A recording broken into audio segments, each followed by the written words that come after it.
வணக்கம் யூடியூப் பார்வையாளர்களே, நான் உங்கள் ஜோக்சன். இது நம்ம சேனல் குற்ற அறிவியல்.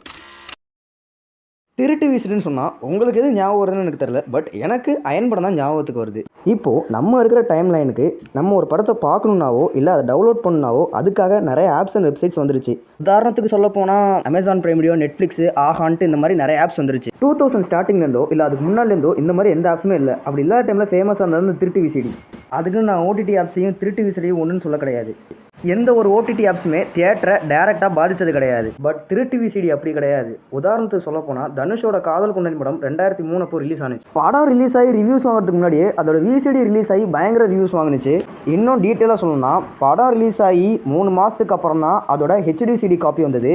அது வெறும் 750 காப்பி தான் வித்துச்சு. பட் படம் ரிலீஸ் ஆகிறதுக்கு முன்னாடி அந்த விசிடி 70 ரூபாய்க்கு விற்று 70,000 கிட்ட லாபம் அடிச்சிச்சு. தனுஷ் சார் அந்த டைமில் ஒரு இன்ட்ரோடியூசிங் ஹீரோ தான். அவர் படமே 70,000 கிட்ட லாபம் அடிச்சுன்னா அந்த டைமில் மாஸ் ஹீரோஸாக இருந்தவங்க படம் விசிடியில் ரிலீஸ் ஆகி எத்தனை லட்சம் அடிச்சிருக்கும் ஜஸ்ட் இமேஜின் பண்ணி பாருங்கள். விசிடின்னு சொல்லப்படுற வீடியோ காம்பேக்ட் டிஸ்க்குங்கிறது ஜஸ்ட் தேட்ரிக்கல் பிரிண்ட் மாதிரி தான் இருக்கும். அதுக்கே அந்த டைமில் அவ்வளோ டிமாண்ட் இருந்திருக்கு. பைரேட்டட் விசிடின்னு சொல்லப்படுறது ஒரு பேன் இண்டியன் லெவலுக்கு பெரிய தொல்லையாகவே அமைஞ்சுது. அதை எப்படி ஓவர் கம் பண்ணாங்கன்னா, பைரேட்டட் விசிடிக்கு கேஸ் அகேன்ஸ்டாக போயிட்டு இருக்கிறதுனால காப்பிரைட் ஆக்ட் படி section 51, section 63, section 64 copyrighted content, அதாவது பைரேட்டட் விசிடி டிவிடி விற்றாங்கன்னா அவங்களுக்கு 3 இயர்ஸ் வரைக்கும் இம்ப்ரிசன்மெண்ட், அப் டு 3 lakh வரைக்கும் ஃபைன் போட்டாங்க.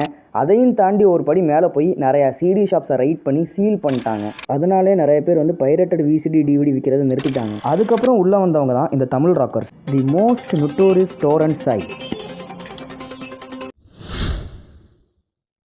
முன்னாடி ப்ரொடியூசர்ஸ்லாம் விசிடிங்கிற பேச்சை கேட்டால் அலறுவாங்க.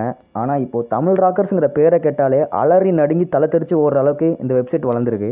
இது எந்த அளவுக்கு மோசமான வெப்சைட்னு கேட்டிங்கன்னா, November 6, 2018 தீபாவளி ரிலீஸுக்கு சர்க்கார் வந்துச்சு. பட் படம் வரத்துக்கு முதல் நாள்லேயே இந்த படத்தோட ஹெச்டி பிரிண்டர் ரிலீஸ் பண்ணானுங்க.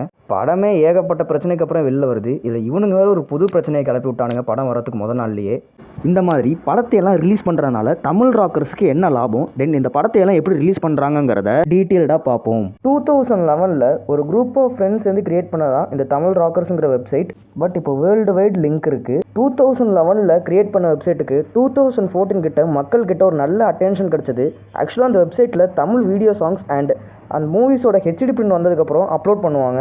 இப்படி ஸ்மூத்தாக போயிட்டு இருந்த தமிழ் ராக்கர்ஸ் என்ன நினச்சாங்கன்னு தெரில. உதயநிதி சார் படம் இப்படை வெல்லும் 2017 ரிலீஸ் ஆனிச்சு. ரிலீஸ் டேட் அன்னைக்கே படத்தோட டிவிடி பிரிண்ட்டை தமிழ் ராக்கர்ஸ் வெப்சைட்டில் லீக் பண்ணிட்டாங்க.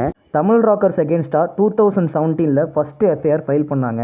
அப்புறம் தமிழ் ராக்கர்ஸும் ஒரு பேன் இண்டியன் லெவலில் பெரிய தொல்லையாக ஆரம்பிச்சிருச்சு. இப்போ இருக்க தமிழ் ராக்கர்ஸ் வெப்சைட்டும் தென் தமிழ் ராக்கர்ஸுக்கு முன்னாடி இருந்த விசிடிலையும் ஒரே ஒரு காமன் பாயிண்ட் மட்டும் படங்கள் லீக் ஆகிறதுல கனெக்ட் ஆகுது. அந்த காமன் பாயிண்ட் பற்றி பார்க்கறதுக்கு முன்னாடி உங்களுக்கு பூட்லெக் ரெக்கார்டிங் சிஸ்டம்னா என்னன்னு தெரியுமா? சீக்ரெட்டாக ஆடியோ வித் வீடியோ கேப்சரிங் பண்ணக்கூடிய டிவைஸை பூட்லெக் ரெக்கார்டிங் சிஸ்டம்னு சொல்கிறாங்க. ஃபார் எக்ஸாம்பிளுக்கு pen camera, ring camera, button கேமராவை எக்ஸாம்பிளாக எடுத்துக்கலாம். இந்த மாதிரி பூட்லெக் டிவைஸஸை வச்சு தான் தியேட்டரில் இந்த பைரசி மேன்ஸ் படத்தை ரெக்கார்ட் பண்ணுறாங்க. நான் ஃபஸ்ட்டு தமிழ் ராக்கர்ஸ்லையும் விசிடிலையும் படங்கள் ரிலீஸ் ஆகிறதுக்கு ஒரு காமன் பாயிண்ட் இருக்குதுன்னு சொன்னேன் இல்லையா? அந்த காமன் பாயிண்ட்டுக்கு பேர் தான் பிஃபோர் ஸ்க்ரீனிங். இந்த பிஃபோர் ஸ்க்ரீனிங் மெத்தட்னா என்னன்னு கேட்டிங்கன்னா, ஒரு பெரிய படம் ரிலீஸ் ஆகுதுன்னா அந்த படத்தை தியேட்டர் ஓனர்ஸ்க்கு முன்னாடியே போட்டு காமிப்பாங்க. ஸோ அதுக்கப்புறம் தான் இந்த படத்தை வாங்குறதா வேணாமான்னு முடிவு பண்ணுவாங்க. இந்த மாதிரி சான்ஸ் எல்லாம் யூஸ் பண்ணி தியேட்டர் ஓனர்ஸே கூட படத்தை அவங்க ரெக்கார்ட் பண்ணிட்டு வெளில விற்றுருவாங்க. அதனால தான் படம் ரிலீஸ் ஆகிறதுக்கு முன்னாடியே அதோட ஹெச்டி பிரிண்ட் லீக் ஆயிருக்கு. விசிடிலையும் தமிழ் ராக்கர்ஸ்லையும் படங்கள் மறைமுகமாக ரிலீஸ் ஆகிறதுக்கு பூட்லெக்கிங் டிவைசஸ் நேரடியாக பயன்பட்டுருக்கு. பிகாஸ் 2000 ஸ்டார்டிங்லேயே பூட்லெக்கிங் டிவைசஸோட ஏற ஆரம்பிச்சிருச்சுன்னு தான் சொல்லணும். வீடியோ வித் ஆடியோ கேப்சரிங் டிவைஸை அப்போவே இன்ட்ரடியூஸ் பண்ணிட்டாங்க. ஸோ அதனாலேயே விசிடிலையும் இப்போது நம்ம தமிழ் ராக்கர்ஸ்லையும் படங்கள் ரிலீஸ் ஆகிறதுக்கு இது ஒரு முக்கிய காரணமாகவே இருக்குது. பைரேட்டட் சிடிஸை நிப்பாட்டிட்டாங்க. பட் பைரேட்டட் வெப்சைட்ஸை நிப்பாட்ட முடியல. ஏன்? பைரசி வெப்சைட்ஸை கண்டுபிடிக்கிறதுக்கு Kerala Thiruvananthapuram cyber crime branch anti piracy செல்னு ஒரு டீமை ஃபார்ம் பண்ணாங்க. November 15, 2018 அன்னைக்கு டிவிடி ராக்கர்ஸ்னு ஒரு பைரசி வெப்சைட்டை ரன் பண்ணிட்டு இருந்தவங்கள அரெஸ்ட் பண்ணாங்க. அந்த டைமில் ரிலீஸ் ஆன டாப் மோஸ்ட் மூவிஸை இவங்க வெப்சைட்டில் அப்லோட் பண்ணிட்டாங்க. ஸோ அந்த மேக்கர்ஸ் கொடுத்த கம்ப்ளைண்ட்ஸை வச்சு இவங்களை ட்ராக் பண்ணி கண்டுபிடிச்சிருக்காங்க. தமிழ் ராக்கர்ஸ் கோலிவுட்டை டார்கெட் பண்ணுறதுக்கு முன்னாடியே மோலிவுட்டை டார்கெட் பண்ணிட்டாங்க. ஏன்னா 2016 மோகன்லால் சார் நடித்த படம் புலிமுருகன் பயங்கர ஹிட்டு. ரிலீஸ் ஆன 1 மந்த்லேயே ஆன்லைன் வெப்சைட்ஸில் லீக் பண்ணிட்டாங்க. அது எப்படி லீக் ஆனிச்சுன்னு லேட்டராக தான் தெரிய வந்தது இது தமிழ் ராக்கர்ஸோட வேலைன்ட்டு. அப்புறம் தமிழ் ராக்கர்ஸ் மாலிவுட்டில் நிறையா படங்களை அவங்க வெப்சைட்டில் அப்லோட் பண்ண ஆரம்பித்தாங்க. தென் இவங்க தொல்லை தாங்க முடியாதனால ஆன்டி பைரசி செல்னு தனியாக ஒரு டீமை ஃபார்ம் பண்ணியிருக்காங்க. 2018 ஆரம்பித்து 2022 வரைக்குமே கிட்டத்தட்ட ஒரு 100 கேஸுக்கு மேலே ஹேண்டில் பண்ணதாக சொல்லப்படுது. அதில் ஒரு கேஸ் தான் இந்த டிவிடி ராக்கர்ஸோட கேஸ். இது ரொம்ப டீட்டெயிலிங்காகவே இருக்கும். டிவிடி ராக்கர்ஸ் கேஸில் மொத்தம் 5 பேர் அரெஸ்ட் ஆகிறாங்க. அதில் 3 பேர் வந்து விழுப்புரத்தை சார்ந்தவங்க, அவங்க வந்து பிரபு, கார்த்தி, சுரேஷ். தென் 2 பேர் வந்து திருநெல்வேலியை சார்ந்தவங்க, அவங்க வந்து ஜான்சன் அண்ட் ஜெகன். இவங்களை எப்படி ட்ராக் பண்ணி கண்டுபிடிச்சாங்கன்னா, இன்டர்நெட் ப்ரோட்டோகால் அட்ரஸ்ன்னு சொல்லப்படுற ஐபி அட்ரஸ் வந்து எவ்ரி 10 செகண்ட்ஸ் தமிழ் ராக்கர்ஸை பொறுத்த வரைக்கும் மாறிக்கிட்டே இருக்கும். அண்ட் இந்த ஐபி அட்ரஸில் மொத்தமே 2 வெர்ஷன். அதில் தமிழ் ராக்கர்ஸ் யூஸ் பண்ணுறது செகண்ட் வெர்ஷன். அந்த செகண்ட் வெர்ஷனை டிஃப்ரெண்ட் டொமைன்ஸில் யூஸ் பண்ணிட்டு இருக்காங்க. அந்த டிஃப்ரெண்ட் டொமைன்ஸில் ஒன்று தான் இந்த டிவிடி ராக்கர்ஸும். தென் ஐபி அட்ரஸை ட்ராக் பண்ணி டிவிடி ராக்கர்ஸை பிடிக்கிறது ரொம்ப கஷ்டம். பட் ஆன்டி பைரசி டீமோட நெக்ஸ்ட் மூவ் ரொம்ப இன்டெலிஜென்ட்டாக இருந்தது. அதாவது எப்படின்னா, ஒரு மூவி பைரசி வெப்சைட்னா மூவிஸ் மட்டும் அப்லோட் பண்ணணும்னு அவசியம் கிடையாது. சில கம்பெனி அவங்க ஆடுக்காக இவங்களை அணுகுவாங்க. இன்னும் புரிகிற மாதிரி சொல்லணும்னா, நீங்கள் ஒரு மூவி டவுன்லோட் பண்ணும்போது அது வேறு லிங்க்குள்ளே போய் வேறு ஆட்ஸ்லாம் காமிக்கும் உங்களுக்கு. ஸோ டிவிடி ராக்கர்ஸ் வெப்சைட்டில் எந்த மாதிரி அட்வர்டைஸ்மெண்ட் கொடுத்துருக்காங்களோ அந்த அட்வர்டைஸ்மெண்ட் கம்பெனியில் இருக்கிற அக்கௌண்ட்டை ட்ரேஸ் பண்ண ஆரம்பித்தாங்க. டிவிடி ராக்கர்ஸ் விளம்பரம் பண்ண கம்பெனியோட அக்கௌண்ட்ஸ்லாம் ட்ரேஸ் பண்ணும்போது டிவிடி ராக்கர்ஸ் எந்த பேங்க் அக்கௌண்ட்லேருந்து அவங்களுக்கு பேமெண்ட் ரிசீவ் ஆயிருக்குங்கிறத ட்ரேஸ் பண்ணி கண்டுபிடிச்சி, தென் அந்த அக்கௌண்ட்டுக்குன்னு ஒரு நேம் அத்தாரிட்டி இருப்பாங்க இல்லையா, அவங்கள ட்ரேஸ் பண்ணி கண்டுபிடிக்கும் போது இவங்கெல்லாம் மாட்டிடுறாங்க. தென் இவங்க ஏஜ் கேட்டகரி வந்து பிலோ 30 தான் இருக்கும். நெக்ஸ்ட் நம்ம துப்பாரிவாலன் கேஸ் பற்றி பார்க்க போகிறோம். நவம்பர் 15, 2017 அன்னைக்கு துப்பாரிவாலன் படம் ஆன்லைன் பைரஸில் லீக் பண்ணதுக்காக கௌரி சங்கர்னு ஒருத்தர் அரெஸ்ட் பண்ணாங்க. Thiruvananthapuram cyber crime police anti piracy cell ஆரம்பிக்கிறதுக்கு முன்னாடியே இங்கே நம்ம Tamil Nadu film producing council anti piracy செல்னு ஆரம்பித்தாங்க. ஸோ அதில் ஆரம்பித்து ஃபஸ்ட்டு பிடிக்கிற கேஸ் கௌரி சங்கர் கேஸ் தான். கௌரி சங்கர் ஃபீல்டுக்கு புதுசாக என்னன்னு தெரில, பட் ஐபி அட்ரஸை ட்ராக் பண்ணிய ஆளை கண்டுபிடிச்சிட்டாங்க. கௌரி சங்கரை ட்ரிபிள் கேன் போலீஸ் வந்து அரெஸ்ட் பண்ணாங்க. போலீஸ் இன்ட்ராகேஷனில் கௌரி சங்கர் என்ன சொல்லியிருக்காருன்னா, துப்பாரிவாலன் படத்தை தமிழ் ராக்கர்ஸ்க்கும் ட்ரான்ஸ்ஃபர் பண்ணிட்டு தென் இவர் ஓனாக தமிழ் கன்னு ஒரு வெப்சைட் ரன் பண்ணிட்டு வந்திருக்காரு. அதுலேயும் ரிலீஸ் பண்ணியிருக்காரு. தென் கௌரி சங்கருக்கு நேட்டிவ் வந்து வேலூர் டிஸ்ட்ரிக்ட். இவரோட ஏஜ் கேட்டகரி கூட பிலோ 30 தான் வருது. அடுத்து 2.0 படத்தை தமிழ் ராக்கர்ஸ் வெப்சைட்டில் ரிலீஸ் பண்ணதுனால 28 நவம்பர் 2018 அன்னைக்கு மெட்ராஸ் ஹைகோர்ட் தமிழ் ராக்கர்ஸ் வெப்சைட்டை பேன் பண்ணாங்க. அதாவது எப்படின்னா, ஐஎஸ்பின்னு சொல்லப்படுற இன்டர்நெட் சர்வீஸ் ப்ரொவைடர்ஸ் மொத்தமாக தமிழ் ராக்கர்ஸோட கனெக்டில் இருக்கிற 12,000 வெப்சைட்ஸை பிளாக் பண்ணிட்டாங்க. பிளாக் பண்ணதுக்கப்புறமும் இந்த வெப்சைட் எப்படி ரன் ஆகுதுன்னு கேட்டிங்கன்னா, நான் முதலே சொல்லியிருப்பேன், ஒரு குரூப் ஆஃப் ஃப்ரெண்ட்ஸ் சேர்ந்து ஆரம்பித்த ஒரு சின்ன வெப்சைட் இப்போ வேர்ல்டு வைட் லிங்க் இருக்குன்னு சொல்லியிருப்பேன். தென் வேறு டொமைன்ஸில் வெப்சைட்ஸ் வருதுன்னு சொல்லியிருப்பேன். ஆக்சுவலாக இதுக்கு என்ன ரீசன்னு கேட்டிங்கன்னா, தமிழ் ராக்கர்ஸில் வேலை பார்க்குற மெயின் ஆள் ஒருத்தனாக இருப்பான்.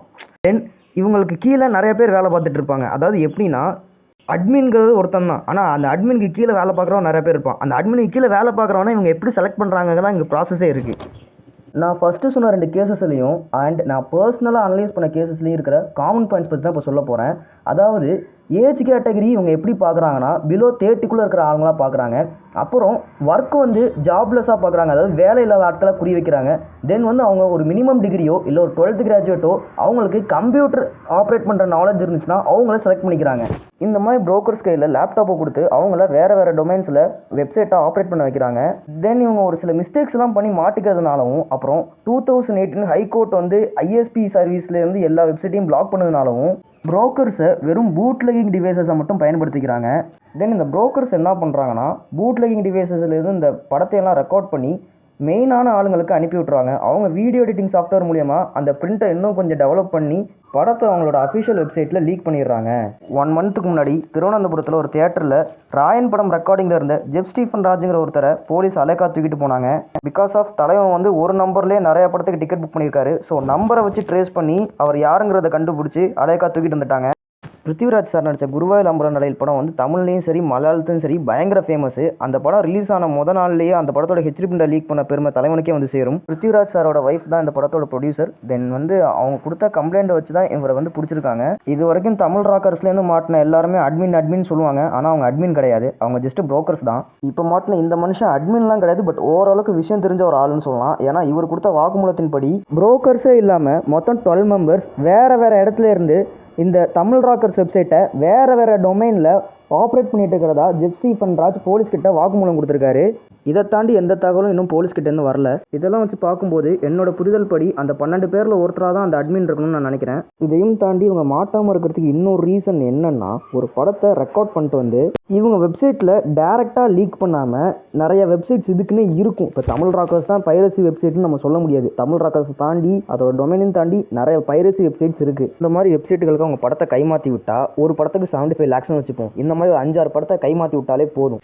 பெர் இயருக்கு crore கணக்கில் தமிழ் ராக்கர்ஸ்க்கு வருமானம் வருது. உங்களில் சில பேருக்கு இந்த டவுட் இருக்கலாம். அப்படி பார்த்தா டெலகிராமில் கூட தான் நிறைய படத்தோட தேட்டர் பிரிண்ட்ஸ் லீக் ஆகுது, ஏன் டெலகிராம் மேலே எந்த ஆக்ஷனும் எடுக்கலங்கிறது தமிழ் ராக்கர்ஸ் வெப்சைட்டுக்கு சொன்ன சேம் ரீசன் தான் இங்கேயும் சொல்கிறேன். அதாவது இந்த தமிழ் ராக்கர்ஸ் புரோக்கர்ஸ் என்ன பண்ணுவாங்கன்னா, பப்ளிக் ப்ரைவேட் சேனல்லாம் க்ரியேட் பண்ணி வச்சுப்பாங்க. தென் அதில் மூவிஸ் வந்து அப்லோட் பண்ணுவாங்க. அதில் நம்ம ஒரு சேனலை பிளாக் பண்ணால் அவன் அடுத்து இன்னொரு சேனலில் வருவான். இந்த மாதிரி பிளாக் பண்ண அவன் அடுத்தடுத்த சேனலில் வந்துக்கிட்டே தான் இருப்பான். ஃப்யூச்சர் ப்ரிடிக்ஷன் படி இப்போது தமிழ் ஃபிலிம் ப்ரொடியூசர்ஸுக்கு குடைச்சல் கொடுத்துட்ருக்கிற இந்த தமிழ் ராக்கர்ஸ் நாளைக்கு நமக்கும் குடைச்சல் கொடுக்குறதுக்கு சான்ஸ் இருக்குது. இப்போது நம்ம தேடி பார்க்குற ஒரு விஷயம் நாளைக்கு நம்ம விருப்பமே இல்லாமல் நம்ம மொபைலில் வரதுக்கு சான்ஸ் இருக்குது. ஸோ நான் லாஸ்ட்டாக என்ன சொல்ல வரேன்னா, டெக்னாலஜியை வச்சு விளையாடுறவன் என்றைக்குமே ஆபத்தானவன் தான். ஸோ அவனை பிடிக்கிறது தான் நல்லது. தென் அனதர் ஒன் என்னென்னா, இவங்க க்ரைமுக்கு யூஸ் பண்ணுற பிளாட்ஸை நான் டீட்டெயில்டாக எக்ஸ்பிளைன் பண்ணிட்டேன்னு நம்புகிறேன். உங்களுக்கு இந்த வீடியோ பிடிச்சிருந்துச்சுன்னா வீடியோவை லைக் பண்ணுங்கள். தென் நம்ம சேனலை சப்ஸ்கிரைப் பண்ணுங்கள். மறக்காமல் வீடியோ பற்றின பாசிட்டிவ்ஸ் அண்ட் நெகட்டிவ்ஸை கமெண்ட் பாக்ஸில் கமெண்ட் பண்ணுங்கள். அப்படியே வீடியோவை நிறைய பேருக்கு ஷேரும் பண்ணுங்கள்.